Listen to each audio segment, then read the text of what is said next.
ask in your book, Matt, is who knows me better, the marketeer or myself?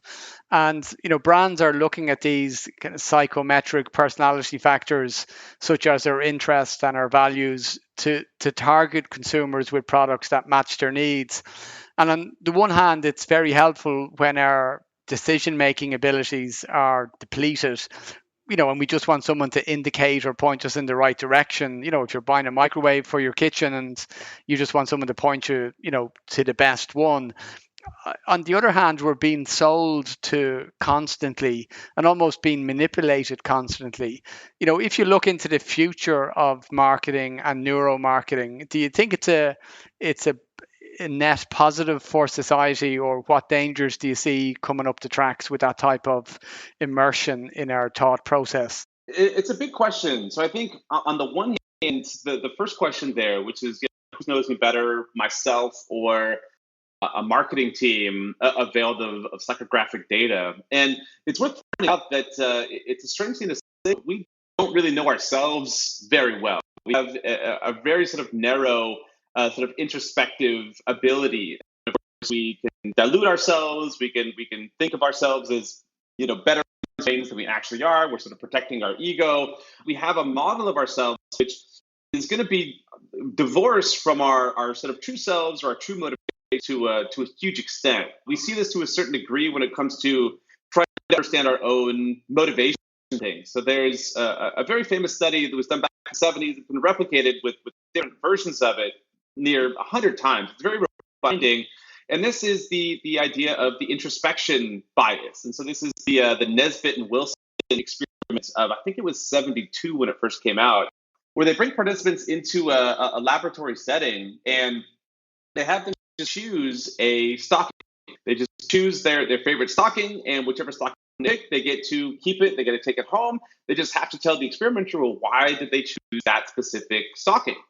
And people this task, they select the stocking. They get to the experimenter. The experimenter asks them, well, why did you choose this specific stocking? And they have all sorts of reasons. They have, well, I just this is a nice red one, and red is my favorite color, and so I just wanted to take the red one home. Or I selected this blue one with nice green stitching. Oh, it reminds me of the house I grew up in, next to the ocean. Whatever stocking, if they have, what sounds like a good explanation. But it turns out when you actually look at the data, the stocking that people pick overwhelmingly is just the stocking on the right half of the visual array. So humans have this very, very pronounced sort of right side bias that we're operating under uncertainty. We operate under uncertainty. We're very heuristic based, and we have this right side bias. All things being equal, I'm just going to pick the one on the right side. And people overwhelmingly, like to 70% certainty, just picked whichever one was on the right side. But then when they came and they gave their explanation to the experimenters, exactly 0 participants said, well, I picked the one on the right side because I have this human-based right side bias. And I just defaulted to the one on the right space. We have this very confabulatory tendency of wanting to explain and rationalize our decisions after they've already happened in a way that makes us feel as if we are rational creatures and that this was a rationally arrived decision. Even though there's now literally hundreds of experiments and tests that this just clearly isn't the case.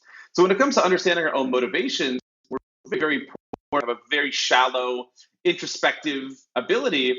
And then when you, for example, a media platform like Instagram, which is availed of tens of thousands of data points in terms of clicks and metrics and comments, once that's fed through artificially intelligent algorithms, which are anchored by Ocean personality assessment, which is a very robust way of understanding human personality and the basic facets of human personality in terms of these 5 personality traits.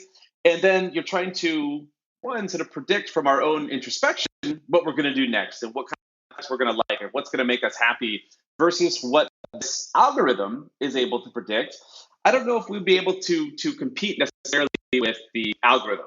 And it's worth pointing out, of course, that the algorithm, in terms of understanding itself, it's going to be probabilistic. It's not going to get it right every single time.